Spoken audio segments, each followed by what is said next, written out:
একটি সবুজ বনের মাঝখানে ছিল ছোট্ট এক পুকুর। পুকুরের ধারে এক হাঁস তার ডিম ফুটে বাচ্চা বের হওয়ার অপেক্ষায় বসেছিল। এক সকালে ডিম ফুটে ৩টি বাচ্চা বের হল। ২টি হলুদ রঙের সুন্দর হাঁসছানা, কিন্তু মাঝখানের ডিমটা ফুটে বের হল এক অদ্ভুত ধূসর রঙের হাঁসছানা। মা হাঁস তাকে ভালোবেসে বলল, তুমি আলাদা হলেও তুমি আমার সন্তান।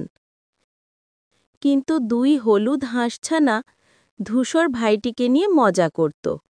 তারা বলতো, তুই কুৎসিত, তোর রঙও ঠিক নেই। ধূসর হাঁসছানা মন খারাপ করে একা একা পুকুরের ধারে বসে থাকত। মা হাঁস প্রতিদিনই তাকে সাহস দিত, মনে রেখো, সবার সৌন্দর্য একরকম হয় না, ভেতরের হৃদয়টাই আসল। দিন কেটে গেল। একদিন পুকুরের আকাশে উড়ে এলো কিছু সুন্দর রাজহাঁস। ধূসর হাঁসছানা অবাক হয়ে তাদের দিকে তাকিয়ে রইল। হঠাৎ সে পানিতে নিজের প্রতিবিম্ব দেখল। সে আর আগের মতো ধূসর নেই, সে তো এখন এক সুন্দর সাদা হাঁসে পরিণত হয়েছে। অন্যদিকে হলুদ ২ ভাইও বড় হয়ে মায়ের মতোই দেখতে হয়েছে।